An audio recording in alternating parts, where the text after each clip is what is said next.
the doctor's appointment for Sinatra. And then we're just gonna, most likely they're gonna give him, I forgot what that stuff was called. The same medicine he always gets when it's this time of year, that most kids get this time of year. Not it's not penicillin, it's not, I forgot what it's called. But great. It's cloudy today. It's cloudy. It's some winter clouds, you know. I'm here for it though. I like it. You know what? When I was in the Galleria recently, the Galleria Mall, you know what I noticed was missing? Uggs. The Uggs store is gone. And I'm like, the year that I'm able to go in, I bought a pair of black Uggs, which most people don't even know they had, was black Uggs, last year.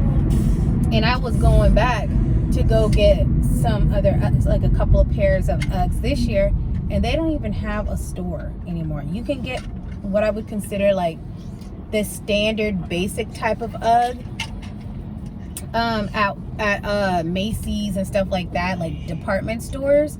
But like all the nice specialty Uggs, you can't get those there. So I have to go online and order them, which is fine. And a lot of people say you don't need it, like DH Gate. You can get the ones that like they're clearly what Uggs are, except they're like what I would consider like counterfeit, meaning like the brand name is on them, even though the brand themselves don't sell them, if that makes sense. It's like they're stealing the brand. I don't like to support stuff like that, only for the simple fact I used to buy I had a pair of what I would consider, it said Uggs, but they were actually fake. They weren't real Uggs. And the quality was shitty at the end of the day. They were cute temporarily, but they were shitty. And I was just like, you know what? I just don't want to support people who support the counterfeit of other people's stuff, because I would be so mad if I created a brand and then I had people ripping off my brand.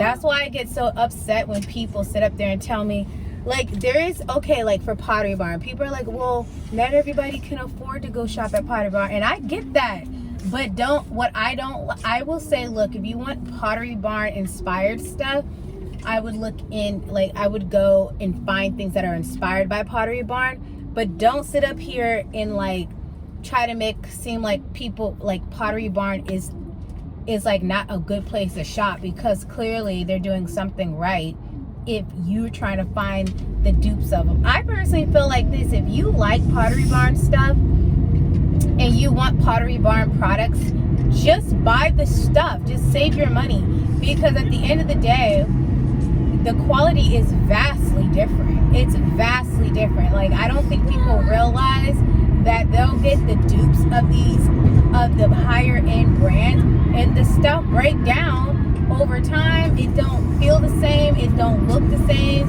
It don't. And if they had the money, they would just go buy the real thing.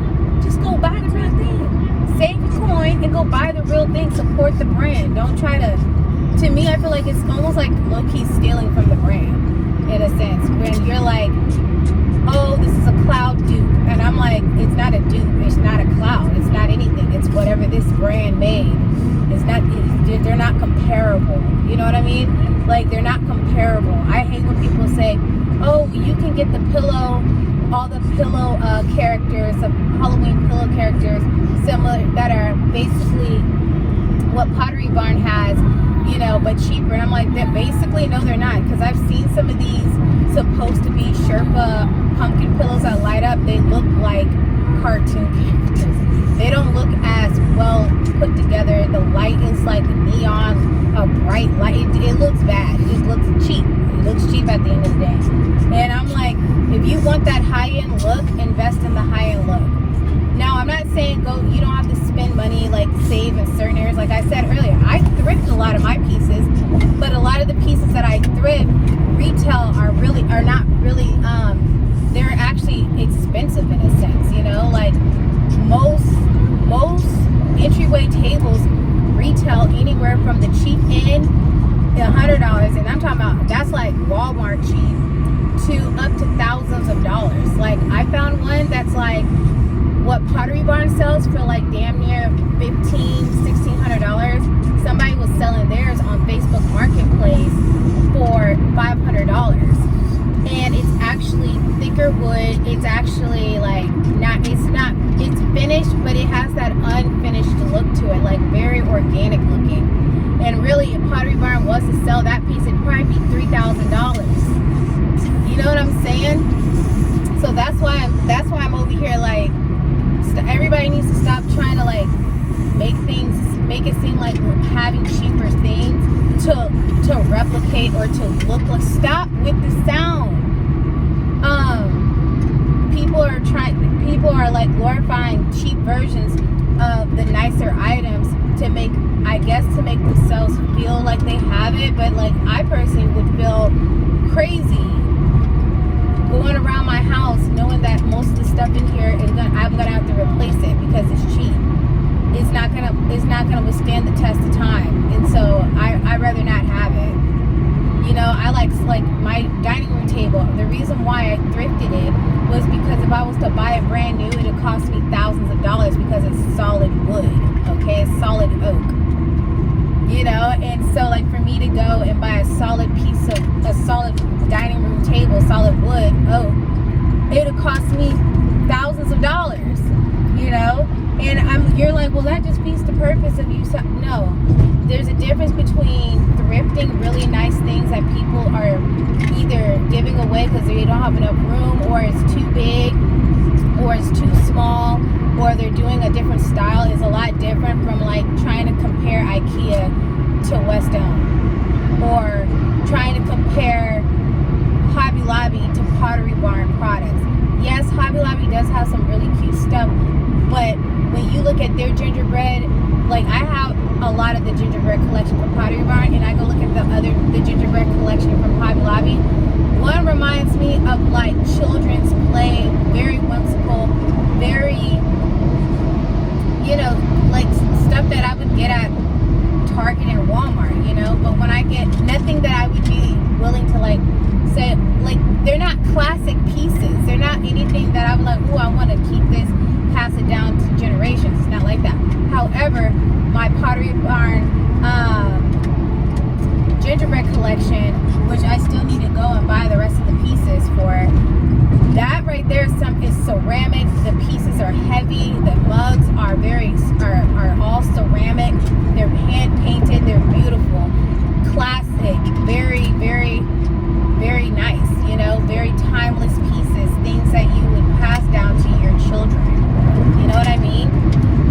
You know, they're really pretty pieces, and I just think some people don't value that part for it. Like I don't want a glass bowl when I can, if I want a glass bowl, because I say, for example, I want a crystal punch bowl, but instead of saving the $500-600 for the beautiful crystal, extremely heavy, you know, withstand the test of time crystal bowl, I'm going to settle for the glass bowl. And glass and crystal are vastly different, and you could tell, vastly different. But people would settle for the glass bowl, and which makes me wonder, what else do they settle on in life? Are y'all settling in a lot of areas in life? You're not willing to wait and save and stuff? Like I even had to like question my own self, because sometimes I be rushing and trying to get stuff, and I know damn well that I need to be saving for the bigger picture, you know. So right now, that's what I'm doing. That's what I've been practicing. I save for the bigger picture now. You know, it's not really that big of a deal.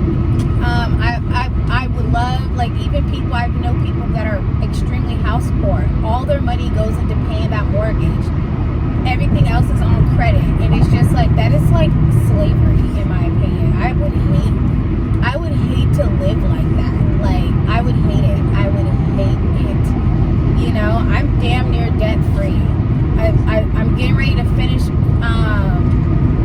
off my student loans once, and I know some people like, oh, you need debt so you can so people who want to give you like credit or a mortgage can see where you are, and I'm like, that's fine, we can do that. But what I would rather do is go get me I would get a credit card and go from there. But I don't want to owe the government shit. I don't want to owe the government.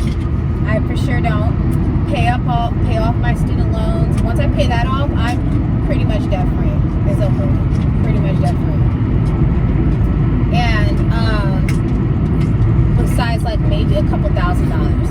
After that, because at that point when you don't owe anybody anything, all the money that you obtain is literally yours. It's literally yours. You don't have to worry about, like, I want to pay off my car this year. I think I owe like $12,000 on this car. Like, there's a lot of things I want to get done. I need to pay off this car. I don't want a car note anymore. The next car I buy, I'm not financing. I'm going to pay for it. You know, that's the next one we're buying. We're going to pay for it. We're not financing anything. I really want to buy our house outright. I do not want to finance a house at all. I don't feel like it's worth it. I'd rather just pay for it, you know. And that's just where I'm at, because when I look at the price of things, especially when that interest hit, it's kind of like a huge turnoff. It's like, I don't want to pay for this. Like, you really start really looking at how much stuff costs, especially after interest and stuff is applied. It's like, it makes it to where it's like, when you really think about it, it's like, ooh, it's not worth it. It ain't worth all that now, you know? So like, I want to pay for my house outright, even though people think that's ridiculous. I'm like, it might be ridiculous for you because you're not willing to do the work to do what it takes to pay for it, you know? So yeah, and then most people can pay for their house.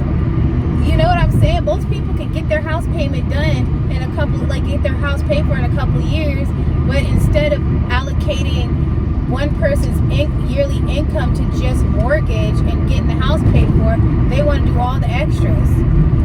All the extras. When they could be doing all the extras after the house paid for. So, for example, like, if our house costs $300,000, or say our house costs $500,000, and you make $100,000, your spouse makes $100,000, one person's income can take care of that house in 5 years. You're done. You're done. It's over with. You done paid off your $500,000 house in 5 years, and that's really all it should take. If you're it's really all it should take if you really want to get it paid for. 30 years? 30 years? 15 years? Oh no. I'm not doing it. I'm not doing it. Call me whatever. I ain't doing it. 15, 30 years, I'm not supposed to be slave to the limit that long. No, ma'am. So allocating one person's income to that, and if you can't, and all I'm saying is, like, that's just an example. You don't need to take 30 years.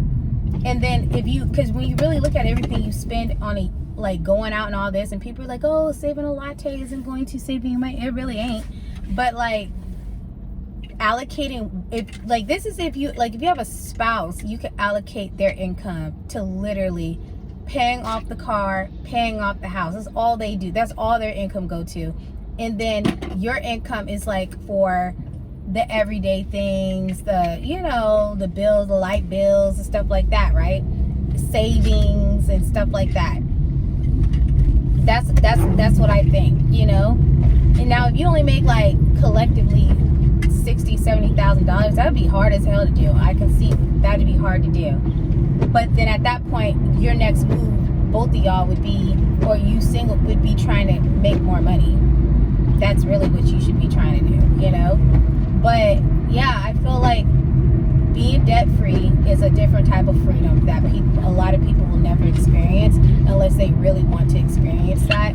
Being able to like go into your bank account, waking up and looking at your bank account, and you got $40,000-$50,000 in cash just sitting there, you know, that's a lot of money for people who that's everything they got for the year. You know what I'm saying? I don't understand. Are we in trap? I'm not supposed to get on here knowing I need to get some gas. You know what I'm saying? So like, you know, paying for your stuff, getting it knocked out, like $12,000 for this car. Like, my goal is to have this car completely paid for by the first of the year, done. You know, completely paid for. If we're gonna get another car, it'll be an SUV. It'll be looking at like $40,000-$50,000 at the max. Because we don't ever buy cars new off the lot, like brand spanking new. I usually do certified used, you know, stuff like that. But I would still go to the dealer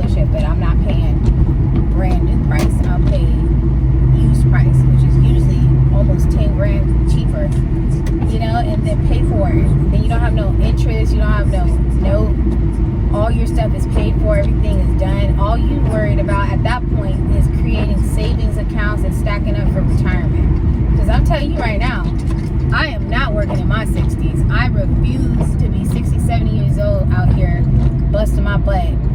I refuse to do it. I refuse to do it. That would be my entire life. All I did was work to live. I'm not doing it. And I don't suggest people do that either. I'm not working my whole life, all my years, my young years, to work all my elderly years. I'm not doing it. So I always say, remember, everything that you're doing right now, the person whatever you're doing right now affects what's going to happen to the older version of you. If you're 80 years old, are you going to be proud of what you're doing now? Are you going to be setting yourself up for success? Are you or are you not? Because if you're not, you need to figure some shit out, because I could tell you, I've seen people who are elderly that are suffering right now, and it ain't pretty. I think they don't have tap, and I hate going into these places. So I'm going to the next one.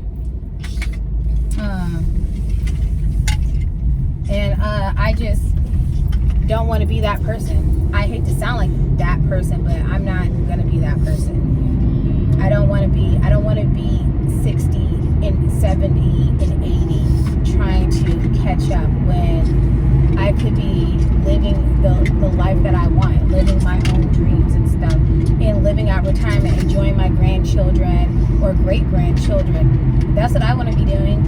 I really don't want to work after 50. I want to have enough money. Jeremy and I want to have enough money by the time we're 50 to be able to live very comfortably, do what we want, go where we want, buy what we want by 50. Not to say we wouldn't work on things, but the work would be different. It'd be more like passion projects, not working because we need to make sure we can keep the lights on. Not that type of working, at least. Not that type of working. Writing our books, working on, passion projects is what I'm talking about. I would rather be doing. These places don't ever have like.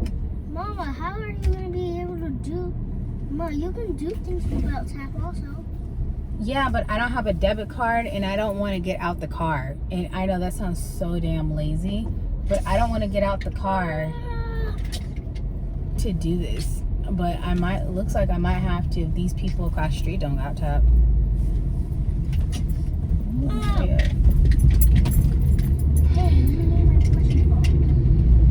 Sorry.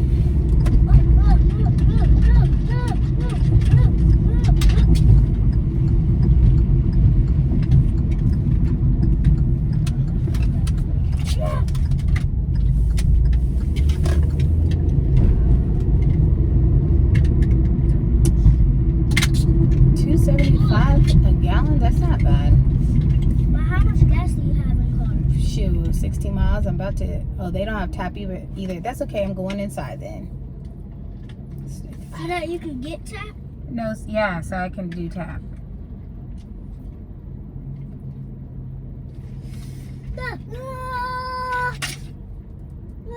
Anyways, you guys, I don't want to hold you up, so I'll see you guys later on today.